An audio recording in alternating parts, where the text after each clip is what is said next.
Hello friends, welcome to my YouTube channel Manavik coaching centre. Friends, आज ये bio की हमारी 6th क्लास है और इसमें हम पढ़ने वाले हैं माइटोकॉन्ड्रिया और प्लास्टिड के बारे में। तो चलिए स्टार्ट करते हैं। सबसे पहले अगर आप सेल के स्ट्रक्चर के बारे में जानते हैं तो हमने पढ़ा था कि सेल के अंदर nucleus,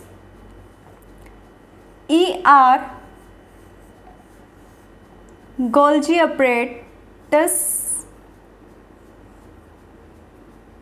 lysosome, vacuole, ribosome, mitochondria, plastid,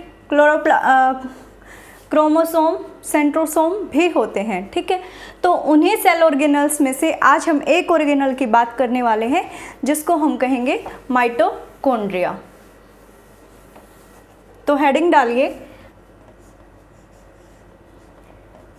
mitochondria.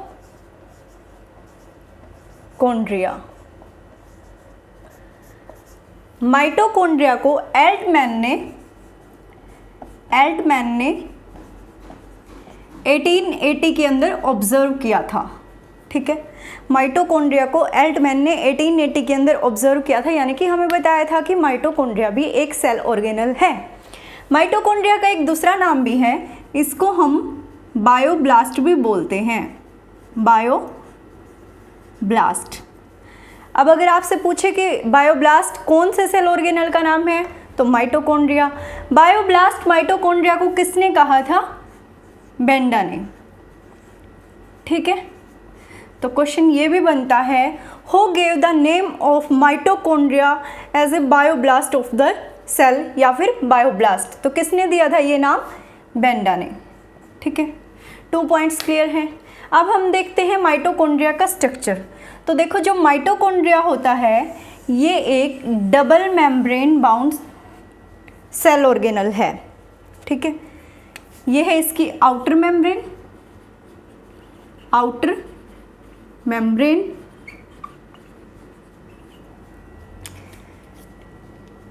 और माइटोकॉन्ड्रिया की जो इनर मेम्ब्रेन होती है वो फोल्डेड होती है, फिंगर लाइक स्ट्रक्चर होती है बेसिकली इसकी इनर मेम्ब्रेन की।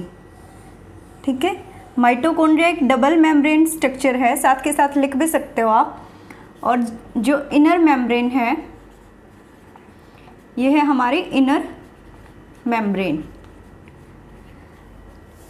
इनर मेम्ब्रेन जो है वो बहुत ज़्यादा फोल्डेड होती है। ये तो फिर भी मैंने कम बनाई है, ये बहुत ही ज़्यादा फोल्डेड होती है। ये ऐसा क्यों होता है? ये सरफेस एरिया को इंक्रीज करने के लिए। ठीक है, क्योंकि माइटोकॉन्ड्रिया के अंदर कुछ केमिकल रिएक्शंस होती हैं जिसकी हेल्प से वो एनर्जी बनाता है, एटीपी बनाता है, या ये कह सकते हो आप कि ग्लूकोज को तोड़ता है। ठीक है, तो वो वहाँ पर उसको कुछ केमिकल रिएक्शंस करनी होती हैं जिसके लिए ये जो इनर मेम्ब्रेन है ये सरफेस एरिया इंक्रीज करती है। ठीक है, तो ये इनर मेम्ब्रेन है जो कि फोल्डेड होती है। ठीक है, और माइटोकॉन्ड्रिया के अंदर और क्या होता है? माइटोकॉन्ड्रिया के अंदर सर्कुलर डीएनए पाया जाता है, सर्कुलर डीएनए। अब जब डीएनए है तो आपको पता है आरएनए भी होगा। ठीक है, और अगर आरएनए है तो राइबोसोम तो होगा ही होगा, क्योंकि प्रोटीन कौन बनाएगा? प्रोटीन तो राइबोसोम ही बनाएगा ना।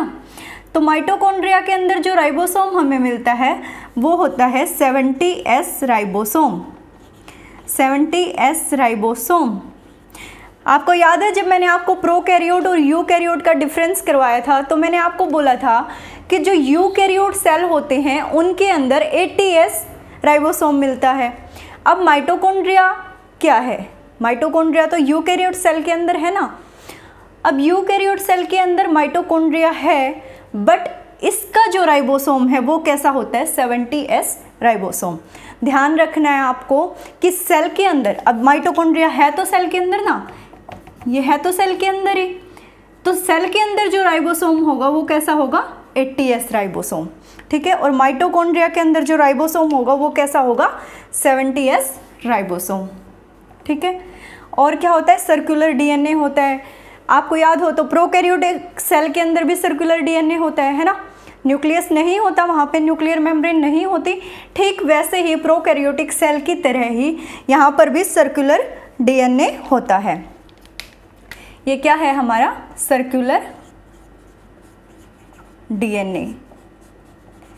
और क्या होता है इसके अंदर आरएनए, ठीक है, और बहुत सारे एंजाइम्स भी होते हैं इसके अंदर, एंजाइम्स, ठीक है। ये क्या है हमारी electron transfer chain, electron transfer chain. अब देखो क्या करता है, देखो माइटोकॉन्ड्रिया, अब समझो ये जो सेल ऑर्गेनल है ये क्या करती है, सेल की कैसे हेल्प करती है। देखो जो माइटोकॉन्ड्रिया होता है ना, माइटोकॉन्ड्रिया के पास ऐसी कैपेसिटी है कि वो ग्लूकोज का कंप्लीटली ब्रेक डाउन कर देता है, ठीक है। अब हमें एनर्जी चाहिए तो क्या करेंगे, हम ग्लूकोज लेंगे ना, है ना, स्टार्च से ग्लूकोज, ठीक है, या कार्बोहाइड्रेट लगाओ, आप कुछ भी लगाओ, तो हम क्या करेंगे, खाना खाएंगे, स्टार्च लेके आएंगे, ठीक है, ग्लूकोज लेके आएंगे। तो हमारे जो सेल है वो डायरेक्ट ग्लूकोज से एनर्जी नहीं लेती हैं, वो ग्लूकोज का पहले ब्रेक डाउन करती हैं, उसको एटीपी की फॉर्म में चेंज करती हैं, देन वो उसको यूज़ करती हैं। तो जो सेल है हमारी, जैसे ये माइटोकॉन्ड्रिया है, ये किसके अंदर है, सेल के अंदर। तो जो सेल है हमारी वो ग्लूकोज का कंप्लीटली ब्रेक डाउन नहीं कर पाती। मान लो ये हमारा ग्लूकोज है, ठीक है, तो सेल क्या करती है, ग्लाइकोलाइसिस प्रोसेस से इसको पाइरूवेट में चेंज कर देती है। पाइरूवेट स्पेलिंग देख लेना आप एक बार, पाइरूवेट गलत लिखा है ये, पाइरूवेट, सॉरी, जो भी है आप एक बार चेक कर लेना। तो समझना है हमें कि क्या करेगी सेल, क्या करेगी, ग्लूकोज लिया सेल ने, सेल ग्लूकोज को पाइरूवेट में चेंज कर देगी, यानी कि जो 6 कार्बन चेन होती है हमारी, ये उसको हाफ ऑफ कर देती है। बट हमें तो इसको एटीपी में चेंज करना है, हमें तो ग्लूकोज को पूरा कंप्लीटली ब्रेक डाउन करना है, यानी कि 6 के 6 कार्बन्स को तोड़ना है। अब ये जो पाइरूवेट है, अब सेल के पास तो ऐसी कैपेसिटी है नहीं कि वो इसको पूरा तोड़ सके, तो ये जो ग्लूकोज की जो ये फॉर्म है ये जाती है हमारे माइटोकॉन्ड्रिया के अंदर, और माइटोकॉन्ड्रिया के अंदर क्रेब्स साइकिल चलता है, और वो यहाँ पे ईटीसी इलेक्ट्रॉन ट्रांसफ़र चेन की फॉर्म में ईटीसी भी क्या करता है, बेसिकली क्रेब्स साइकिल में हेल्प करता है, ठीक है। यहाँ पे जो एंजाइम्स की हेल्प से जो ये हमारा ग्लूकोज टूट रहा है वो यहाँ पर डिस्ट्रीब्यूट होता है और उसको तोड़ता है, ठीक है। काम क्या करता है, बेसिकली एटीपी निकालता है। तो मेन काम क्या करता है, सुनो, जो ये माइटोकॉन्ड्रिया है ये ग्लूकोज का कंप्लीटली ब्रेक डाउन करके एटीपी बना देता है, और ये एटीपी ही माइटोकॉन्ड्रिया का मेन काम है, एटीपी की फॉर्मेशन ही। माइटोकॉन्ड्रिया एक ग्लूकोज से 38 एटीपी बना सकता है, और एटीपी से हमें क्या मिलती है, एनर्जी मिलती है, एटीपी से ही सेल को एनर्जी मिलती है। तो आपको स्ट्रक्चर समझ में आया माइटोकॉन्ड्रिया का, डबल मेम्ब्रेन बाउंड स्ट्रक्चर होता है, इसको आउटर मेम्ब्रेन बोलते हैं। आउटर मेम्ब्रेन पोरस होती है, छिद्रदार होती है, ये समझ लो, ठीक है। आउटर मेम्ब्रेन पोरस होती है, ठीक है। इनर मेम्ब्रेन के स्ट्रक्चर फिंगर लाइक स्ट्रक्चर होती है, जैसे हमारे फिंगर्स फोल्ड करती है ना, तो ऐसे ही ये फोल्ड होती है, ठीक है। ये फोल्डेड क्यों होती है, सरफेस एरिया को इंक्रीज करने के लिए, ठीक है। इसके अंदर सर्कुलर डीएनए होता है, और आप डीएनए है तो आरएनए तो होगा ही, और अगर आरएनए है तो प्रोटीन कैसे बनेगा, राइबोसोम से। इसलिए माइटोकॉन्ड्रिया के अंदर अपना खुद का डीएनए होता है, आरएनए होता है, और वो प्रोटीन की फॉर्मेशन भी करता है, क्योंकि इसके पास 70S राइबोसोम भी होते हैं, ठीक है। समझ में आया, फंक्शन लिखें अब इसका। मेन फंक्शन तो आपको पता चल ही गया होगा, तो चलिए इधर लिखते हैं,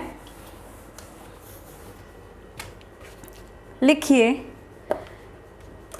जो माइटोकॉन्ड्रिया है, फर्स्ट पॉइंट बनाओ कि ये सेल को एनर्जी देता है। सीधा सा काम तो इसका यही है कि एटीपी को की फॉर्म में ग्लूकोज को तोड़ना, ठीक है। तो ये क्या करता है, provide energy to the cell, ठीक है।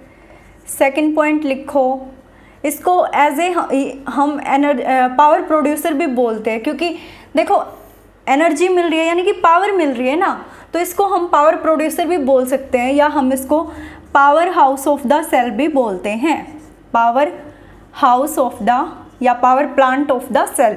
क्योंकि सेल को या हमारी बॉडी को काम करने के लिए जो एनर्जी चाहिए वो माइटोकॉन्ड्रिया ही बनाता है, समझो इस बात को, ठीक है। माइटोकॉन्ड्रिया का मेन फंक्शन है हमारी बॉडी के लिए, हमारे सेल के लिए, कि वो ग्लूकोज का कंप्लीटली ब्रेक डाउन करके एटीपी बनाता है, और एटीपी से ही हमें एनर्जी मिलती है किसी भी काम को करने के लिए, इसलिए हम इसको power house of the cell भी बोलते हैं। समझ में आया? सिंपल है। और क्या करता है ये, देखो स्ट्रक्चर की अगर हम बात करें तो ये डबल मेम्ब्रेन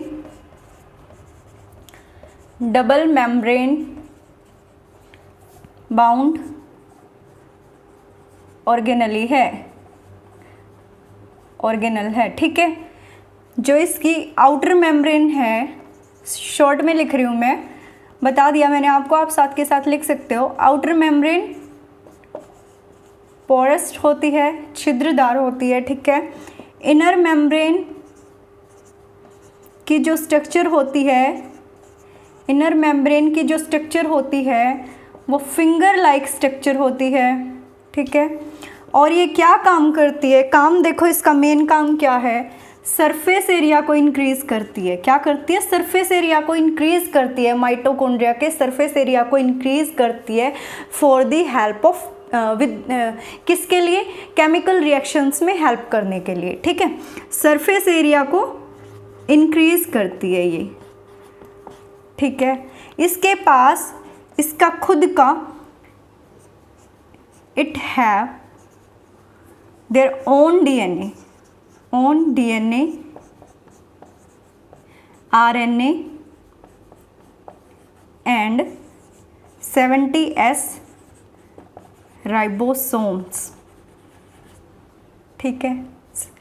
और बहुत सारे एंजाइम्स और प्रोटीन्स भी होते हैं, ठीक है। अब फंक्शन लिखो इसका, माइटोकॉन्ड्रिया का function.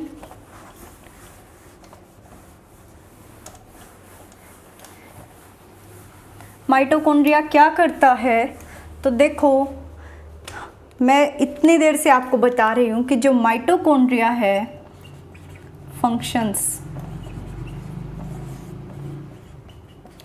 Mitochondria completely breakdown of glucose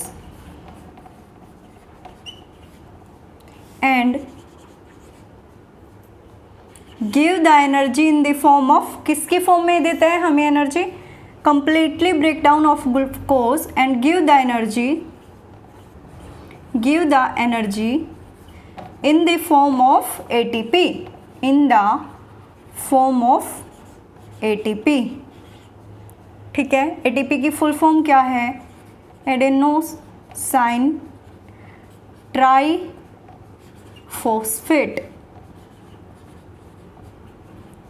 ठीक है।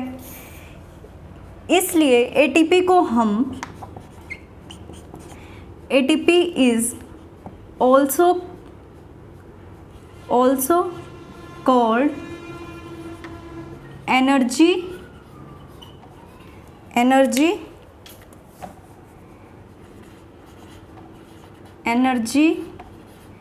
currency of the cell।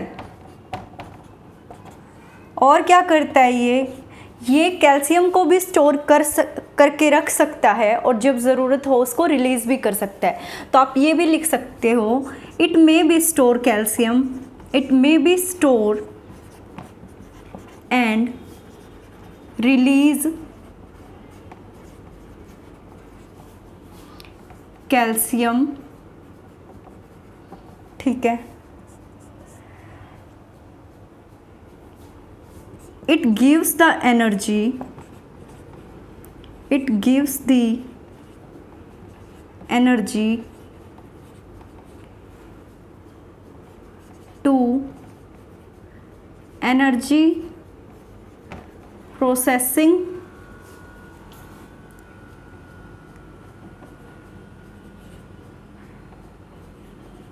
Work, जैसे कि मसल्स कॉन्ट्रैक्शन, मसल्स कॉन्ट्रैक्शन। तो समझ में आया। देखो जैसे हमारी मसल कॉन्ट्रैक्शन है या नर्व्स हैं, ठीक है, तो जब भी हमारी सेल को, हमारी बॉडी को एनर्जी की ज़रूरत पड़ती है तो वो कौन देता है? माइटोकॉन्ड्रिया देता है। ठीक है, किस फॉर्म में देता है? एटीपी की फॉर्म में देता है। एटीपी की फुल फॉर्म क्या है? Adenosine triphosphate. ठीक है, इसलिए हम इसको energy currency of the cell भी बोलते हैं। करेंसी क्यों बोला? देखो जैसे हमें कुछ भी चीज़ लेने के लिए क्या करना पड़ता है? पैसे देने पड़ते हैं कोई भी चीज़ खरीदने के लिए। ठीक वैसे ही अगर सेल को किसी ऑर्गेनल से काम लेना है तो उसको क्या करना पड़ता है? उसको एटीपी देनी पड़ती है। इसलिए एटीपी को हम एनर्जी करेंसी भी बोलते हैं। ठीक है, समझ में आया माइटोकॉन्ड्रिया का फंक्शन। माइटोकॉन्ड्रिया को एल्टमैन ने 1880 में ऑब्जर्व किया था। बायोब्लास्ट नाम दिया था इसका बेंडा ने। ठीक है, और इसको power house of the cell भी बोलते हैं, power plant of the cell भी बोल सकते हैं। इसके पास अपना खुद का डीएनए और आरएनए होता है। ठीक है जी, अब हम बात करते हैं प्लास्टिड की। अब हम बात करेंगे प्लास्टिड की। प्लास्टिड जो है एनिमल सेल में एब्सेंट होता है, ये हमारा प्लांट सेल में ही मिलता है। प्लास्टिड्स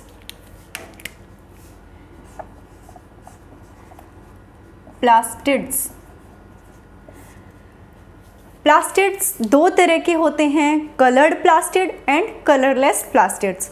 बेसिकली जो प्लास्टिड है उसका काम होता है कलर प्रोवाइड करना, यानी कि उसके अंदर कलर्स पिगमेंट पाए जाते हैं, जैसे कि फ्लावर्स है, लीव्स है, फ्रूट्स हैं। ठीक है, इनका जो कलर है वो प्लास्टिड की वजह से, कलर्ड पिगमेंट की वजह से होता है। तो प्लास्टिड दो तरह के होते हैं,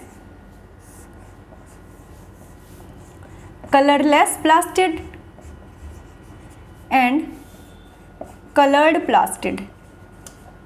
कलर्ड प्लास्टिड, कलरलेस प्लास्टिड कौन सा है? देखो कलरलेस प्लास्टिड होता है ल्यूकोप्लास्ट। और कलर्ड प्लास्टिड के अंदर दो पिगमेंट है हमारे, दो प्लास्टिड्स हैं। एक है हमारा क्लोरोप्लास्ट और दूसरा है क्रोमोप्लास्ट। दूसरा कौन सा है हमारा? क्रोमोप्लास्ट। देखो ल्यूकोप्लास्ट मैंने पहले ही बताया कि ये एक कलरलेस प्लास्टिड है, तो ये उन सेल्स में मिलेगा जहाँ पर कोई कलर नहीं होता। ठीक है, जो ल्यूकोप्लास्ट है ये मेनली रूट्स में या जो ज़मीन के अंदर जो स्टेम्स मिलते हैं उनके अंदर मिलता है, और ये न्यूक्लियस के बहुत नज़दीक होता है, नियर टू दी न्यूक्लियस। ठीक है मैम, पता चल गया कि ल्यूकोप्लास्ट एक कलरलेस प्लास्टिड है। बट ये करता क्या है? क्या करता है मैम ल्यूकोप्लास्ट? तो सुनो, जो ये ल्यूकोप्लास्ट है ये कुछ चीज़ों को स्टोर करता है। इसका मेन फंक्शन है स्टोरेज। और ये क्या क्या स्टोर कर सकता है? ये स्टार्च को स्टोर कर सकता है, फैट को स्टोर कर सकता है, ऑयल को स्टोर कर सकता है और प्रोटीन को भी स्टोर कर सकता है। ये काम करता है ये सेल के अंदर, क्योंकि कलरलेस है ना, कलर तो देगा नहीं, बट हमने इसको बोला प्लास्टिड है तो ये काम तो करेगा कुछ, तो ये काम करेगा स्टोरेज का।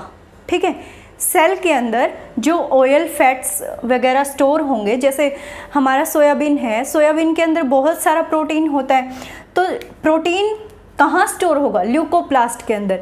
अब इनके भी डिफरेंट नेम्स हैं, जैसे जहाँ पे स्टार्च स्टोर होता है उसको हम बोलते हैं अमाइलोप्लास्ट। ल्यूकोप्लास्ट का ही पार्ट है ल्यूकोप्लास्ट के अंदर। अमाइलोप्लास्ट के अंदर हमारा स्टार्च स्टोर होगा। ठीक है, फैट और ऑयल जहाँ स्टोर होता है उसको बोलते हैं एलियोप्लास्ट। क्या बोलते हैं? प्लास्ट, और जहाँ पे प्रोटीन स्टोर होता है उसको बोलते हैं प्रोटीनोप्लास्ट। ठीक है, तो ऐसी जो भी चीज़ें जैसे सरसों वगैरह है, तो सरसों का जो ऑयल है वो कहाँ स्टोर होगा? एलियोप्लास्ट के अंदर। ठीक है, क्वेश्चंस यहीं से बनते हैं, स्टार लगा के इनको नोट करो आप। ठीक है, अब हम बात करते हैं कलर्ड प्लास्टिड की, क्लोरोप्लास्ट एंड क्रोमोप्लास्ट। क्लोरोप्लास्ट तो आपने बहुत बार सुना है, बचपन से ही पढ़ते आए हो कि इसके पास क्लोरोफिल होता है जो कि ग्रीन पिगमेंट है, यानी कि हमारे पेड़ पौधे पत्तियां जो ग्रीन कलर हमें दिखता है वो किसकी वजह से दिखता है? क्लोरोफिल की वजह से। और क्लोरोफिल क्या करता है? फोटोसिंथेसिस में हेल्प करता है। ठीक है, आ गया समझ? अब हम बात करते हैं क्रोमोप्लास्ट की। फ्रूट्स में, फ्लावर्स में जितना भी ग्रीन तो क्लोरोफिल की वजह से होता है, जितना भी येलो, रेडिश या फिर आप ये कह सकते हो कि ऑरेंज, ठीक है, ये जो कलर है वो हमें क्रोमोप्लास्ट की वजह से दिखता है। क्रोमोप्लास्ट के अंदर क्रेटिनोइड नाम का एक पिगमेंट होता है जिसकी वजह से जो हमारे फ्रूट्स और जो फ्लावर्स हैं उनका कलर येलो, रेड या ऑरेंज होता है। ठीक है, समझ में आया? कौन सा पिगमेंट होता है? देखो, इसके अंदर क्रेटिनोइड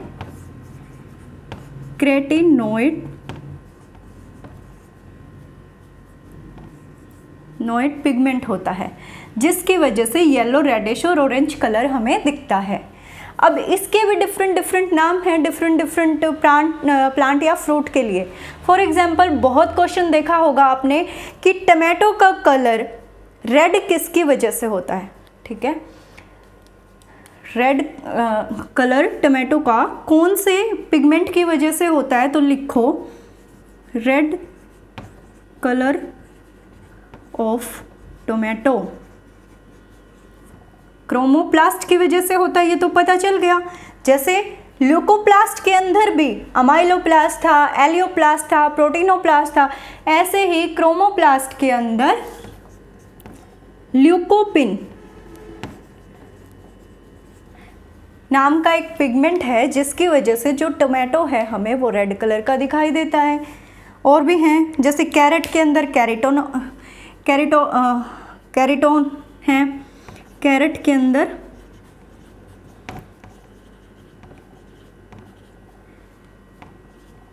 और बीटरूट के अंदर ब्यूटामिन है। ठीक है, ये काफ़ी पूछा गए हैं ये 2-3, इसलिए सिर्फ हम यही लिखेंगे बीटरूट का कलर किसकी वजह से हमें दिखता है? ब्यूटामिन भी बोल सकते हैं आप, बिटमिन, कुछ भी बोलो आप। ठीक है, मतलब हमें ये पॉइंट्स याद करने से हैं कि इनका कलर ऐसा किस वजह से दिखता है। ठीक है जी, हो गया। यहीं से क्वेश्चन बनेंगे, एक बार फिर से देख लो, मैं दोबारा बता रही हूँ। ल्यूकोप्लास्ट स्टोरेज का काम करता है। अगर वो स्टार्च, कार्बोहाइड्रेट को स्टोर कर रहा है, इसका मतलब वो अमाइलोप्लास्ट के अंदर स्टोर करता है। अगर वो ऑयल को स्टोर करता है या फैट को स्टोर करता है तो एलियोप्लास्ट के अंदर। अगर वो प्रोटीन को स्टोर कर रहा है तो प्रोटीनोप्लास्ट के अंदर। ठीक है, क्रोमोप्लास्ट जितने भी फ्रूट्स के अंदर येलो, रेड या ऑरेंज कलर है वो क्रोमोप्लास्ट के अंदर क्रेटिनोइड नाम का एक पिगमेंट होता है, उसकी वजह से हमें दिखाई देते हैं। अब टमाटो के अंदर ल्यूकोपिन मिलता है जिसकी वजह से हमें टमाटो रेड कलर का दिखाई देता है। कैरेट के अंदर कैरेटोन मिलता है, बीटरूट के अंदर विटामिन मिलता है जिसकी वजह से हमें बीटरूट का कलर भी रेड या पर्पल दिखाई देता है। ठीक है, अब हम बात कर लेते हैं क्लोरोप्लास्ट की या क्लोरोप्लास्ट के स्ट्रक्चर की। ठीक है, तो मैं ये रब कर रही हूँ, आप एक बार स्ट्रक्चर देख लीजिए, फंक्शन आपको पता चल गया। क्लोरोप्लास्ट क्या है? क्लोरोफिल पिगमेंट होता है और प्लांट्स को ग्रीन कलर प्रोवाइड करवाता है। ठीक है, तो जो क्लोरोप्लास्ट है ये भी एक डबल मेम्ब्रेन स्ट्रक्चर होती है। क्लोरोप्लास्ट, ठीक है। क्लोरोप्लास्ट के अंदर थैलेकोइड,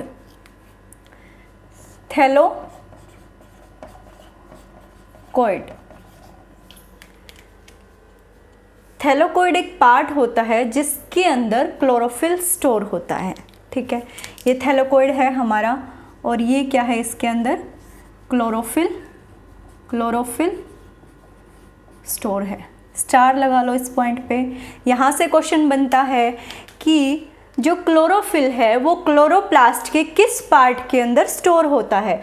तो क्लोरोप्लास्ट के अंदर एक थैलेकोइड नाम की जगह है जहाँ पे जो हमारा क्लोरोफिल है वो स्टोर होता है। अब बहुत सारे थैलेकोइड मिल जाते हैं तो इस पूरे ग्रुप को हम बोलते हैं ग्रेनम। ठीक है, इसके अंदर बहुत सारे थैलेकोइड्स हैं और ये एक दूसरे से ऐसे कनेक्ट होते हैं जैसे,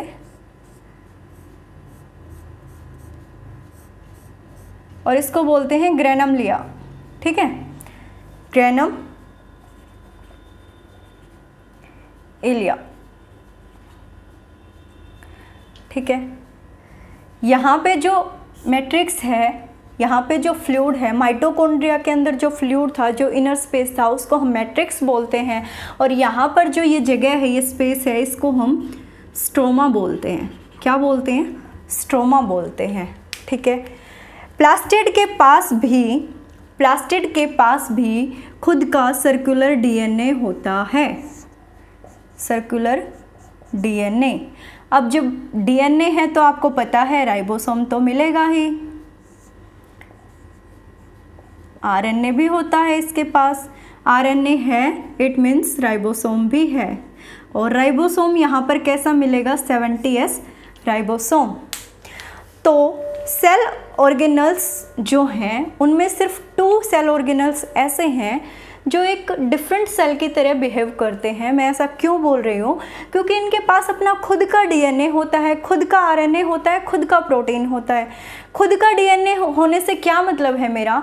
अगर उसके पास खुद का डीएनए है तो वो अपने सेम थिंग्स सेम कॉपी बनाता रहता है। जैसे माइटोकॉन्ड्रिया से फर्दर 2 माइटोकॉन्ड्रिया बन गए, उन माइटोकॉन्ड्रिया से फर्दर माइटोकॉन्ड्रिया बन गए, क्योंकि उनका खुद का डीएनए है तो वो अपने सेल्फ लिविंग सेम बनाता रहता है। ठीक है, तो प्लास्टिड और माइटोकॉन्ड्रिया 2 ऐसे सेल ऑर्गेनल्स हैं जिनके पास अपना खुद का डीएनए होता है, खुद का आरएनए होता है।